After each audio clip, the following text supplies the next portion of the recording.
Hey there, everybody. We're back with the Immortal Servitude deck that I wrote about last week. Um, I've been playing a lot with the deck. It's the only deck I've been playing with for, I don't know, about 2 or 3 weeks. I'm not playing a ton of Magic, but when I do log on, I play with this deck. I tune it and try and make it into something that could possibly win some packs in a daily event. Um, So we're playing an Immortal Servitude deck, and X equals 3. We've got 19 3-drops, and we'll get to them. But let's start off with our enablers. We've got a playset of Lot Left Troll, which, you can discard the cards to Lot Left Troll to make him bigger, and he regenerates. He's a pretty good guy. He's good against both aggro and control. He's a little bit slow to combat the aggro decks, but if you can untap with him, it's pretty good. He can stop a lot of guys from attacking. And then we've got Grizzly Salvage, which will bin guys for you and help us get to our 4-colored lands. And then we've got the namesake Immortal Servitude in the deck. So our creatures kind of break down into anti-control and anti-aggro. The aggro, or the anti-aggro cards, we've got Boros Reckoner, which is almost always a 2-for-1, which is pretty good inherent value. And then Centaur Healer, which helps us gain back some precious life points. And trading with pretty much any guy that they attack with. These guys, the anti-control cards, are by virtue of being large creatures also anti-aggro. But we've got a playset of Loxodon Smiter, who, can come down through counter spells or, heaven forbid, get put into play for free if someone Rakdos returns you. And then we've got a playset of Dregmangler, which has haste, which is pretty relevant, allowing you to get some hasty damage in on turn 3 or 4, or later on in the game when you Immortal Servitude is pretty good. And they also have the added utility of being good with our support cards, because you can always just pay 5 mana to scavenge and make something 6/6 or 7/7. And then we've got Frontline Medic. And one of the reasons that we are jamming 3 of this guy is that, 1, he's a 3/3 for 3, but 2, and more importantly, he delays Sphinx's Revelations by at least a turn or 2, or at the very least makes them more manageable. Being able to turn all of your guys indestructible with a battalion is not something to be overlooked, but it's not actually something that you're striving for in the deck. We've got a little bit of removal. Selesnya Charm is a 1-of. I was having problem beating Obsidian Ghost Council, so this card does trade with pretty much any of the aggro red creatures. It does make your guys trample over, which is something as well. And it gives you a 2/2 to attack with. We've got some Abrupt Decays because we need ways to kill Boros Reckoner, or Detention Sphere. Excuse me. Detention Sphere or Domery Rad. And then we've got a pair of Mizium Mortars. They kill almost anything except for the guild champions, and we can actually overload it in this deck. We'll get to the mana in a little bit, but so we've got all these 6 removals here. And the goal of our deck is really just a mid-range value deck where we're playing and trading our creatures early. We might do a Grizzly Salvage or a Lot with Troll to get some guys in the graveyard. And then on like turn 6 or 9 or what have you, we play an Immortal Servitude, and if we just get back 3 guys, it's pretty good. But most oftentimes in game 1, we end up getting back 4 or 5 guys because we've got the Grizzly Salvages. And game 2 and 3, we don't have 4 Servitudes, but when they do get played, they usually bring back, they're usually very late game, and they bring back like 3 to 6 guys. It's pretty cool. So we've got our mana base here, and it's really wonky. We've got 19 dual lands that deal us damage, and then 5 basics. I've been working on this mana base a lot, and I feel like other than the fact that there's no real combo to the Immortal Servitude, this is the hardest part of the deck. So we need triple white / triple black for Servitudes. We need lots of black and green. We need lots of green and white. Green is our base color, but we only have 11 sources. We've got 4 here, 8, 9, 10, 11, and no basics. No basic forests. Because although it's in roughly half of our cards, or more than half, it's all 1 green casting. Whereas our heavy cards are these white and black and these red and white cards. So for black we've got 4, 8, 9, 10 sources, and also for white we've got 8, 9, 10 sources, and then green's got 4, 8, 11. And then we've got a lot of red sources. We've got 8, 11, 12 red sources, and that's primarily for our sideboard. We need to be able to have red available to us on turn 1 or 2 in our post-board games. And the fact that Boros Reckoner and, to a lesser extent, Mizzy Mortars cost so much red, we're willing to bend our mana base and try and be as greedy as possible.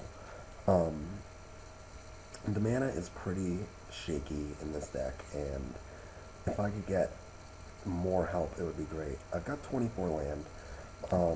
It may not seem like a lot, especially since we want to resolve a 6-drop card, but 19 of our creatures cost 3, and 4 cost 2, so with just 3 or 4 lands, we can operate pretty well.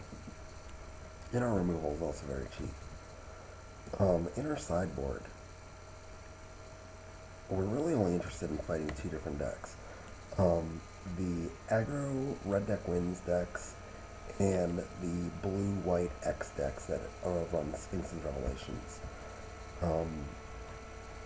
Against the more mid-range decks, I think we stack up pretty well, given the fact that all of our guys are pretty beefy, and our Immortal Servitudes are like in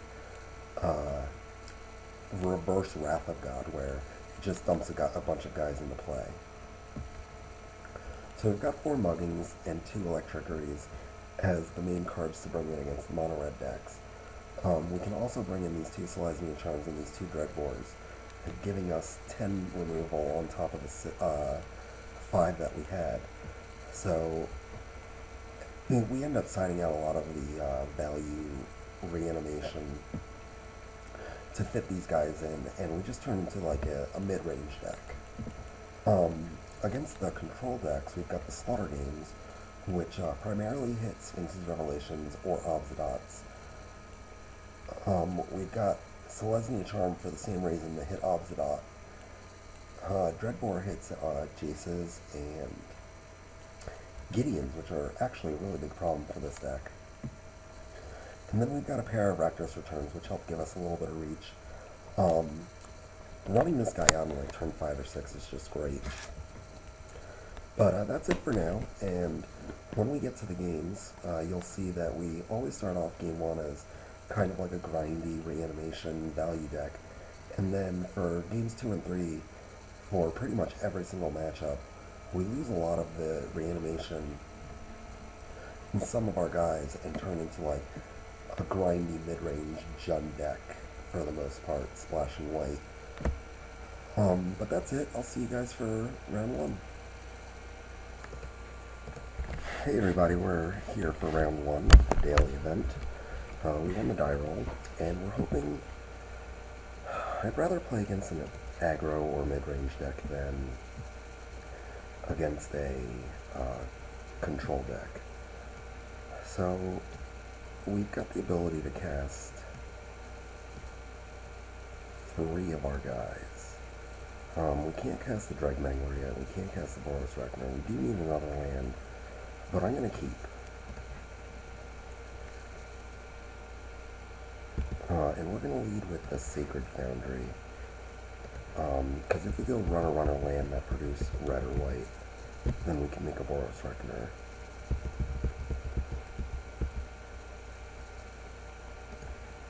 That's not a land, so that's not a great draw. But we're up against a red and black deck. Are we up against the red, white, black? We are. Come on, land. Yay!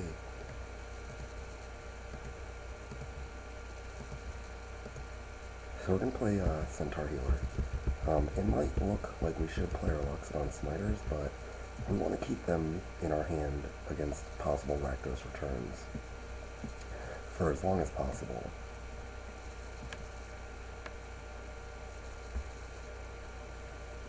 We don't have a very good hand against this deck. But if he's... no, he's not mana short. Okay. Well... let's just run out a Smiter and pass it up.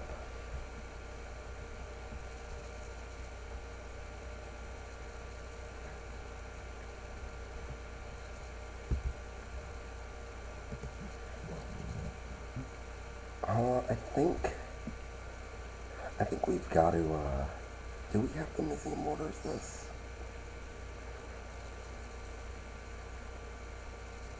I think we don't have the Museum Orders this yet, but we're gonna pay the life to make a Dreg Mangler.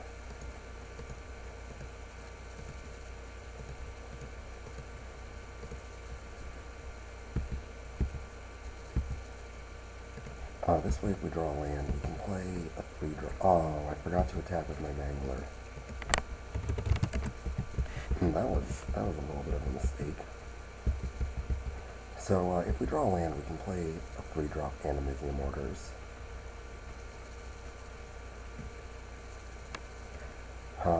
That's sad. We could have had him at 13. Hopefully that doesn't come back to bite us. Playing these events late at night after work sure is not good for the way I click. Alms Beast, huh? That's pretty good.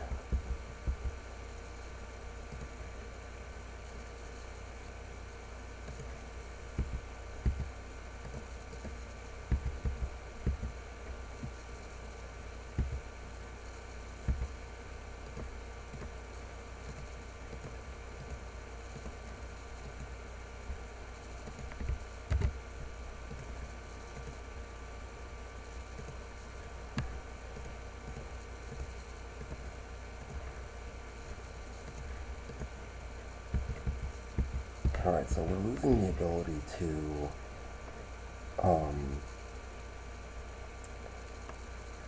Museum Orders his pack rats, but I don't think that's going to matter too much. Sweet.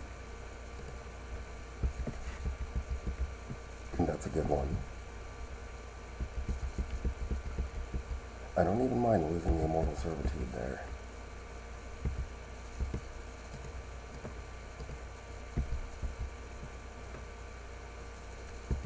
And we follow up with a pretty sweet Boris Reckoner, which we're going to play.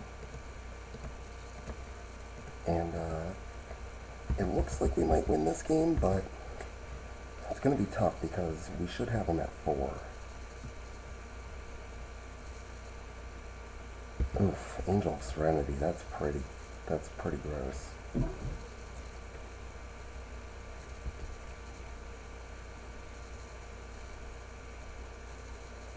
So what do we need?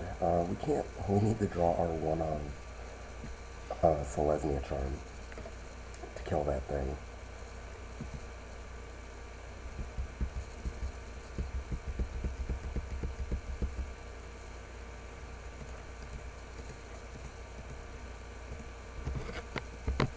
I guess we'll just try and clog up the board.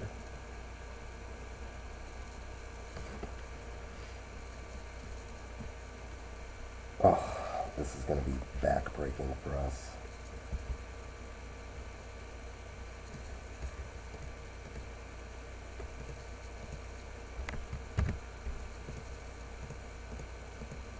Alright, so yes, our opponent would be dead if we had actually attacked with our Dreg Mangler on turn 5 or 4 whenever we cast it. This is very unfortunate for us.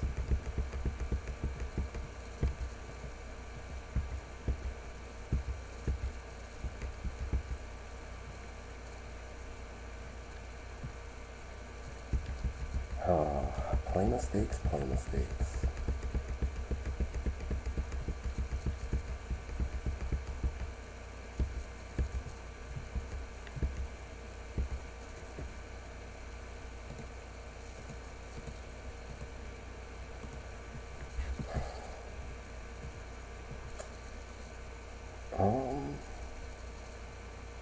I guess we'll take the land to try and set up in a play next turn. And we're going to attack. He's going to go to, darn it! Click too quickly there. Alright, so we've just thrown away game one twice. I'm sorry, guys. Ooh, is he not going to block? No, he's going to block. Alright, so now, at least next turn we can make our Dread Mangler bigger.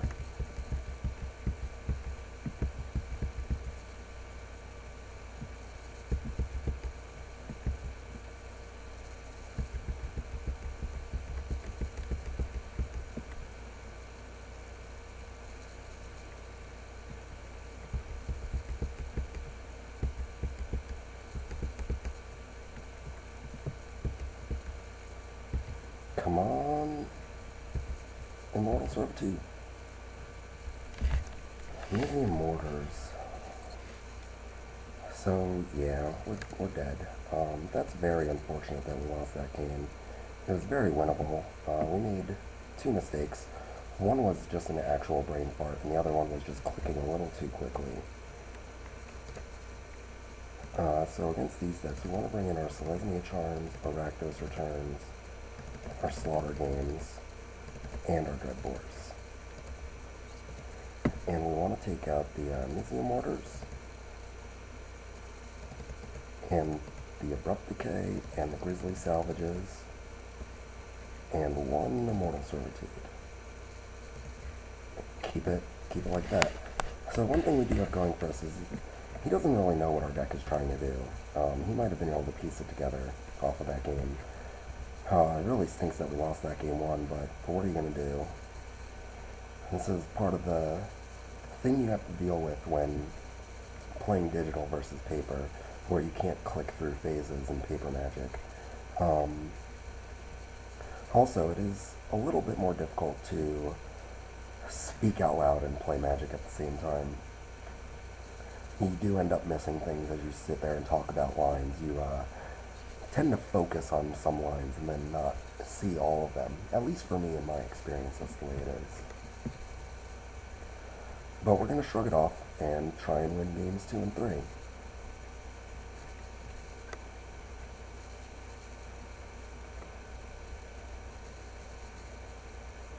I don't know, he's probably sideboarding in a lot of removal, which I don't think is very good, so we're going to Slaughter Games for, oh, would I like to play first? Yes. And this hand looks pretty keepable. We've got 2 Selesnya Charms. We've got a bunch of 3-drops, so we can deal with late game cards.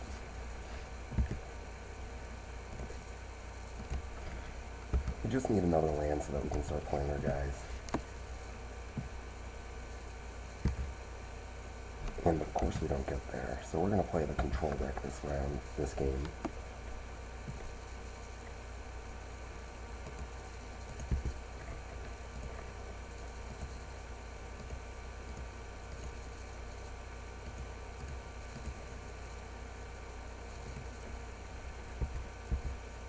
We'll offer him the trade.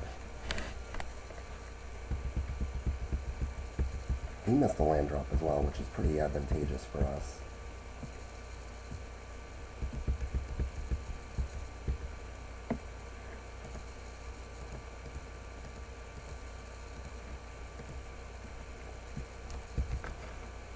And just like in game 1, we're going to keep our Loxodon Smiters back to battle against Rakdos Returns.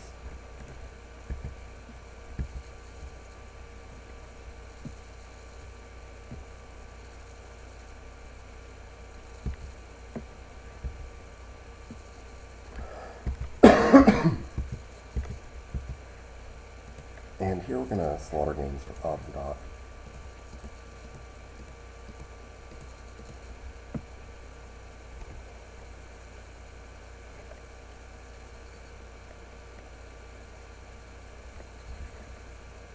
We're going to try to slaughter games for obs dot.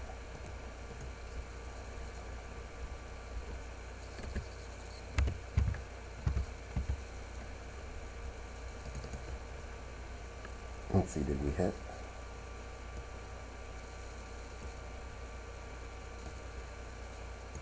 Oh, we hit obs dot.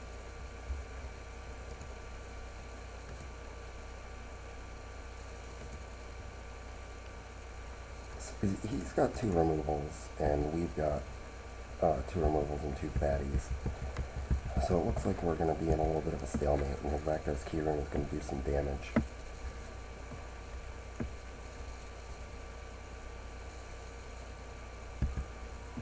And we're just going to Selesnya that guy.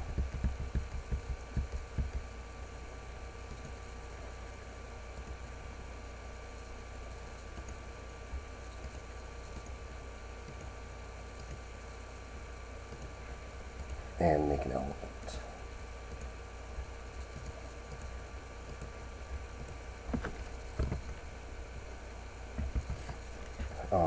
He's going to kill it. And then we're going to... I wonder how he's going to kill it.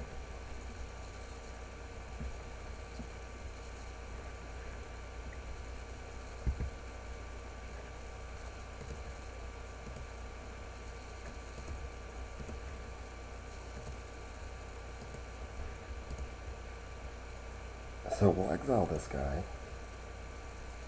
and attack for 4.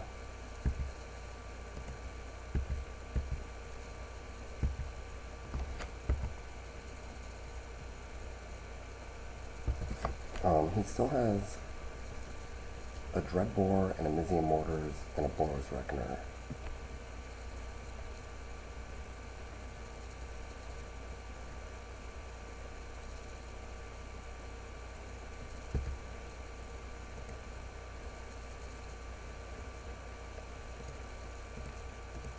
So let's Dreadbore here.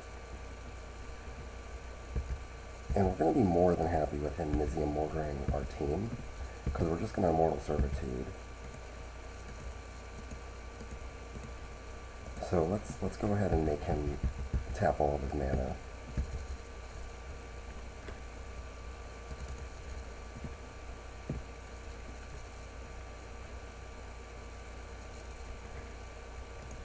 And we'll get back 1, 2, 3, 4 guys.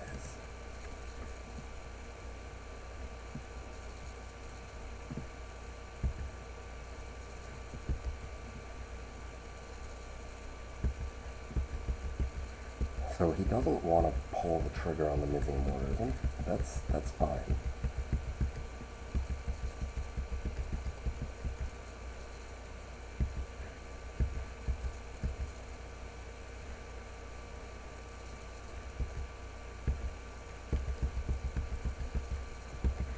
So we can't really attack.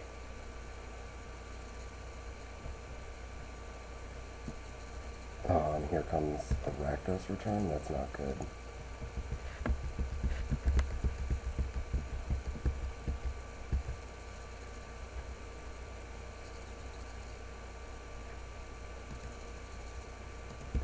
We're just gonna have to keep this guy in our hand until we can do something about that sweeper.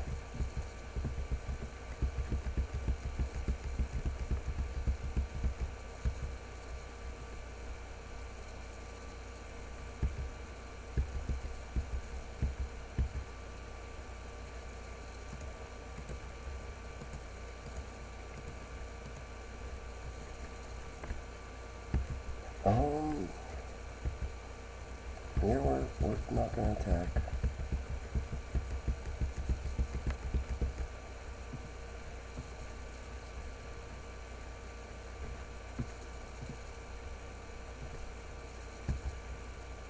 Alright, overloaded the team. So now we're gonna play our Boros Reckoner.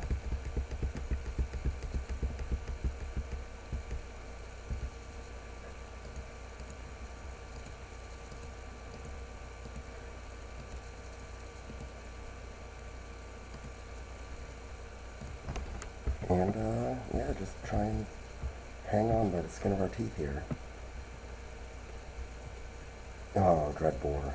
Daggers. So it looks like we're going to have an early out for round one, largely due to our play mistakes in game one. And then a little bit of luck, or loss of luck in game two. We're going to concede. The games were pretty close, and I would have won game one, so take that for what it is, but I'll see you guys for round two.